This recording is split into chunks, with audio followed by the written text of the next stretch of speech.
Who would have thought out 8 billion people on Earth, the biggest fool on April Fool's Day would have belonged to the development brand on NXT? Welcome back to Fog Wrestling. Now, we already did like a 12-minute video burying Stephanie Fakir, but we have to talk about it. April Fool's edition of NXT, and we kick off with Stephanie Fakir relinquishing the North American Championship, which makes zero sense. But before we even get into it, 24 years ago to the day, on April Fool's Day, what did we have? WrestleMania X7, when wrestling was utterly fantastic and must watch. And now we've got absolute idiots relinquishing titles because the roster is competitive. It's stacked and it needs another title. That's not Stephanie Fakir's problem, alright? And this whole gimmick here from The Rock's daughter about, well, she can't defend her titles twice in one night at Stand and Deliver. What happened last week? Oh, aye, she defended both titles. Honestly, the writing is for children. Absolute children or the mentally infirm. I mean, it's one of the two. Alright? And I don't even want to talk about this segment again. And if you want a full rant and, meltdown, whatever you want to call it, it wasn't really a meltdown, but we buried it. There's a video on the channel last night. I don't even want to talk about it again, but that's the gist of it. She's relinquishing the belt because the roster's competitive. Anyway, speaking of that competitiveness, we see Judah Parker and Creator Wrestler platform wearing Jordana Grace comes out. They get into a bit of a brawl, and the security guards run down like there's a fire in an orphanage here, man. Like they have to get to the ring because something serious went down. And then Jordana Grace, right, who I don't even think's over 5 foot, grabs one of the security guards. Who, I mean, let's be honest, these security guards, for security guards, weren't exactly the smallest security guards you'll get. I mean, we're talking about a woman here who's an absolute midget. Oh, but look at her back. Reel it in, right? Grabs this guy and fires him over the top rope like Kane would throw Jeff Hardy in '97 from the ring down the fucking ramp towards the Titantron. It's an absolute disgrace that wrestling has fallen to this point. See these guys, right? That people just argue, oh, but they're learning their trade. They have to do this. Are you trying to tell me back in fucking '99? Well, I mean, let's just take '97 for example, right? See the Hardy Boys. Yeah, they'll accept getting thrown around by Kane, right? But are you trying to tell me that Jeff Hardy would have accepted getting fired from the ring through the Titantron essentially by Sable? Come on, it's ridiculous. And at least Sable's actually tall. You know what I mean? Fucking Jordana Grace is honestly she makes Marco Stunt look like Andre the Giant. I don't even know what to say about this, man. Brutal. And we actually watched this part of NXT, and we know that I've seen Ricky Starks lift the title, but that's all we've seen. So you can call it a recap. I can claim it's half a review. Reality is nothing is worth us viewing this.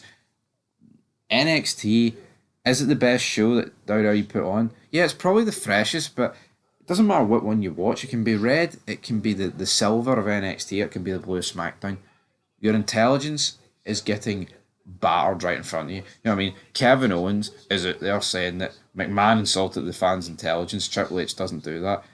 So why have we got women manhandling groups of men and firing them like 40 feet in the air? It is fucking ridiculous. Um, Cora Jade then tells Lola Feist, well, you wouldn't know what to do with that championship apart from shake your ass. Lola Feist buried.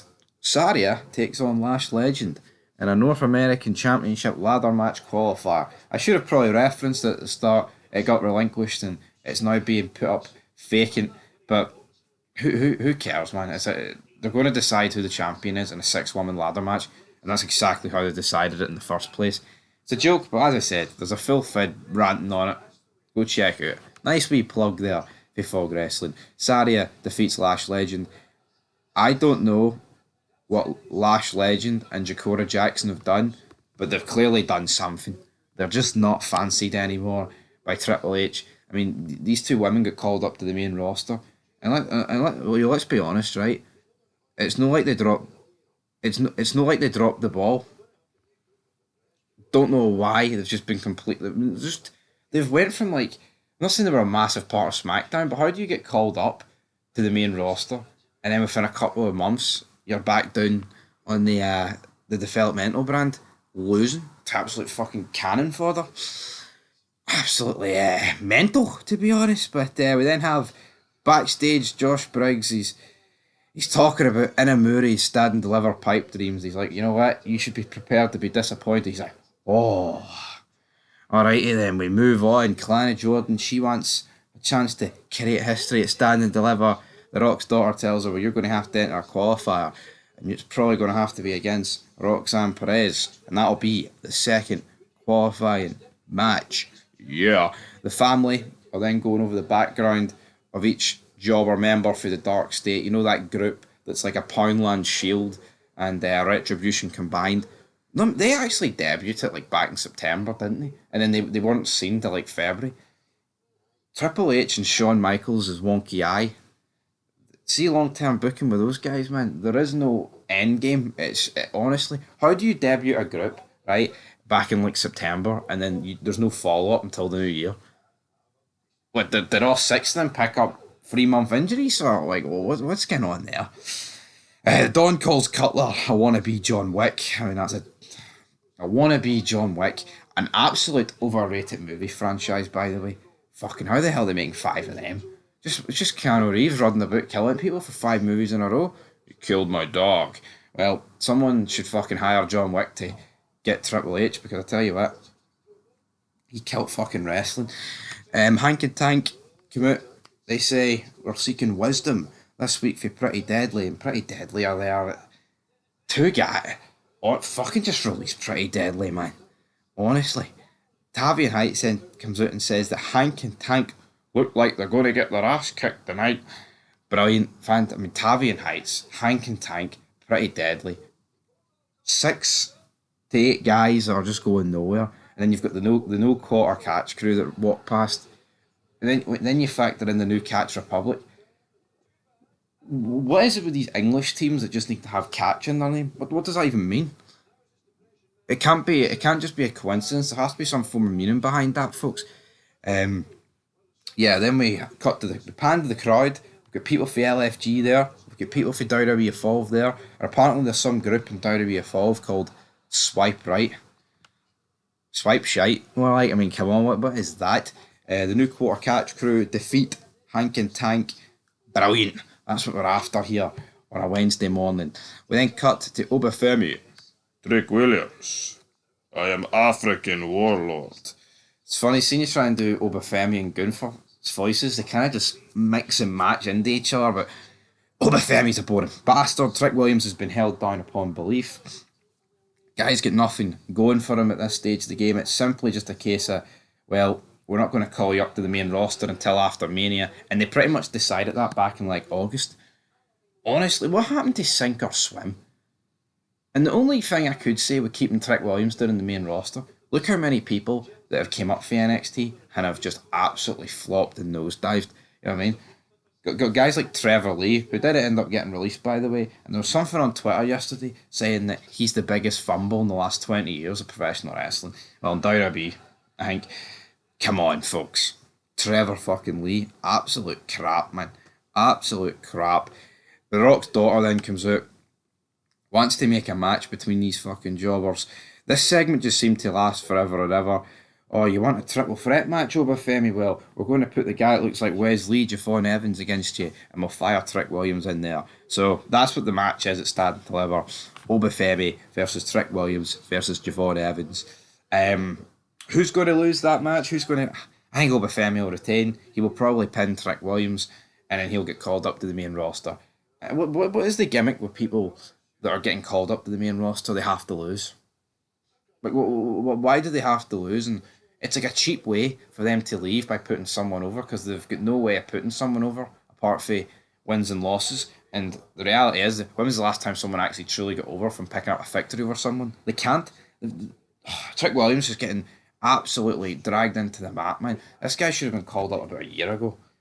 And you look at Carmelo Hayes, he should have got called up probably like 18 months before he did. But look how much they fumbled the bag at him. Just put the fries in the bag, bro. What's Trick Williams? We'll probably be saying the exact same thing about Trick Williams in about a year's time that we're saying with Carmelo Hayes. Jordana Grayson got into a big backstage brawl with Jada Parker, and the men that she was manhandling earlier got manhandled again. Absolute crap. We then have Fraxium backstage. I wish I had a better bond with you, Nathan Fraser. See, orderly. Why can't we be like Hank and Tank, Nathan? Why are the. I mean, they came out a couple of weeks ago, right? And are like, we're the greatest tag team today. And they had that match with the Hardys, right?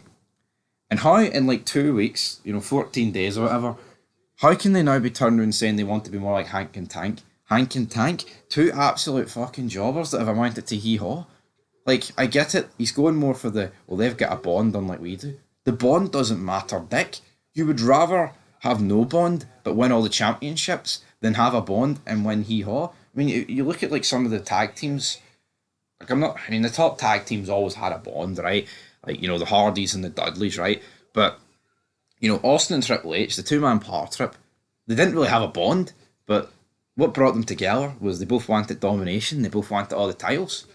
And those two guys, despite not having much of a bond, were a better fucking tag team than, name a tag, like the fucking Hollies, for example.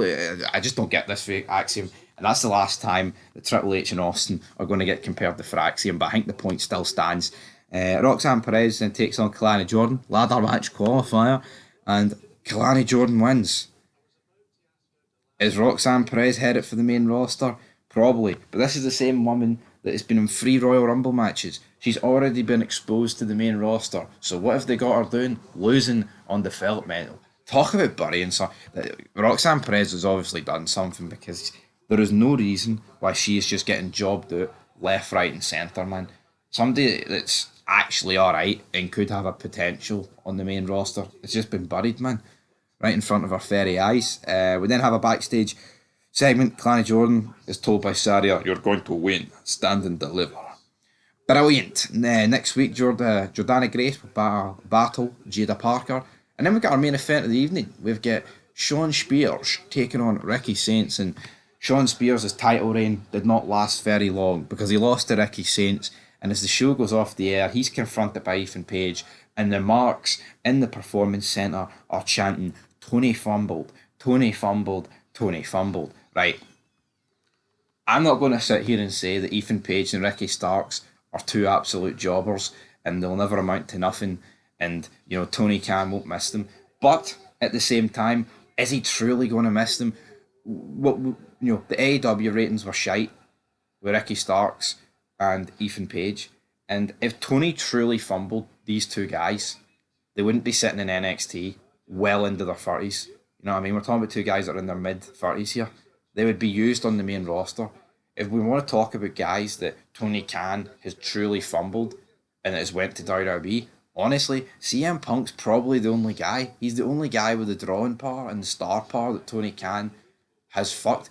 CM Punk was the number one guy in AEW. You lost the number one guy. Ricky Starks and Ethan Page were probably 50th and 51st.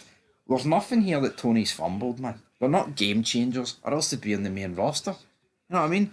And did he fumble Sean Spears as well while we're at it? Just a load. That rhetoric is a load of shite. Anyway, that's where we're going to leave this NXT recap.